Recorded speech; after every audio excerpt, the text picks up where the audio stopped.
Oke, Assalamualaikum warahmatullahi wabarakatuh. Uh, my name is Nabil Firmanayaka. My student number is 0126, and I'm from class B. This is for my introduction to tourism course under the supervision Mr. Fitri. And today I will present to you my final project title, Tourism Crisis Analysis, Labuan Bajo Wood Tragedy and Bali Quiet Season versus Yogyakarta Shift. So the summary case one is reported by RRI, a tourist boat, the KM Putri Sakinah, was struck by high waves and capsized near Padar Island while carrying 11 people tragically. Fernando Martin Carreras, as a coach for Valencia club football, and three of his children lost their lives in this incident. And while his wife and daughter survived, the event drew international attention with Real Madrid officially expressing condolences. This case highlights a critical failure in maritime safety during severe weather conditions. So on the summary case 2, reported by Metro TV, we address the viral narrative known as Bali Sepi or Quiet Bali during the 2025 year and until and holidays. Despite social media claiming Bali was empty, the Minister of Tourism Widianti Putri Wardana clarified the data. While foreign tourist arrivals actually increased to nearly 7 million, there was a noticeable shift in domestic travelers. And then next, I identified three main causes from the case one. The first one is weather or nature, unpredictable maritime condition that challenge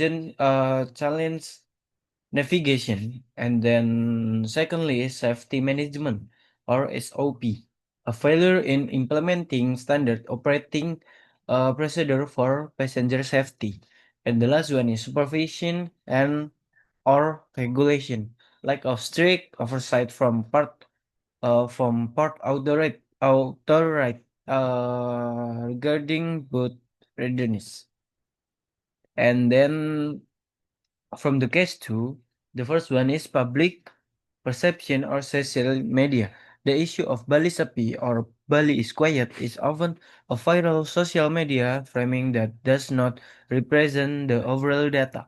And then the second one is seasonality. Tourism has a low season and high season cycle. News of slow periods often appears during the low seasons, usually January until March or September until October, which is actually a normal decline, not a permanent crisis. And then the last one is destination substitution. Yogyakarta offers easier accessibility connected to the Trans Java toll road and railways. So the impact on Indonesian tourism, I identified 3 points from the first one is short-term versus long-term impact. Short-term impact is trip cancellation in Labuan Bajo due to fear and a decline in hotel occupancy in Bali when negative news goes viral. And then the long term, if these incidents recur, Indonesians risks being labeled a high risk destination by the international community, making travel insurance more expensive and lowering the global travel and tourism development index ranking. And then the point two, domestic and versus international tourists. From the domestic tourists, they will quickly switch substitute to other destination like Yogyakarta, Malang, and Bandung if Bali is considered expensive or Labuan Bajo is deemed dangerous. And then the international tourists highly sensitive to safety issues. The Labuan Bajo case involving foreign victims, the Valencia or Real Madrid coach could trigger travel warnings from European countries. And the last point is impact on trust and safety. in marine tourism. Trust is the main currency of tourism, but tragedies in Labuan Bajo lower confidence in water tourism safety standards across Indonesia, not just in Labuan Bajo.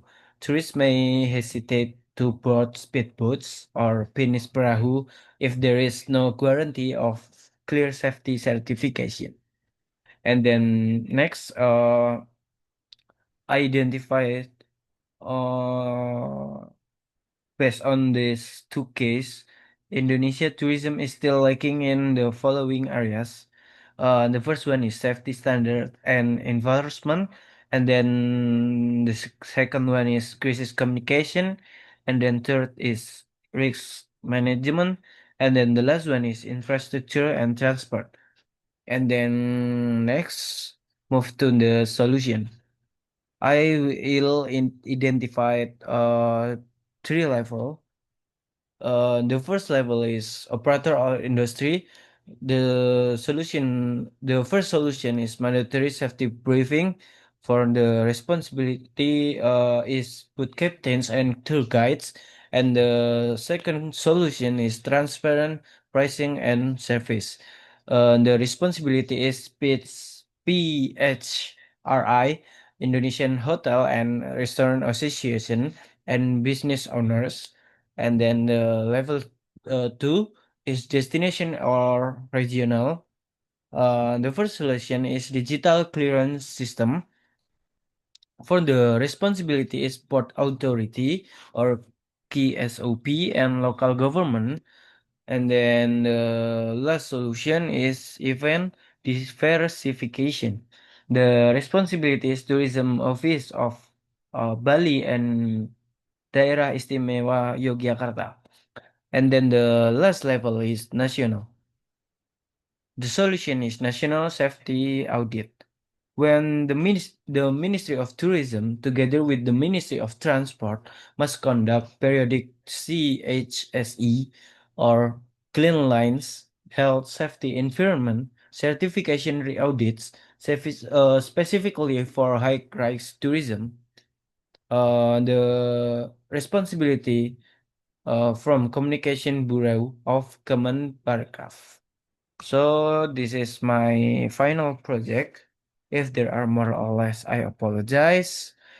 Thanks for your attention. Thank you for watching. Wassalamualaikum warahmatullahi wabarakatuh.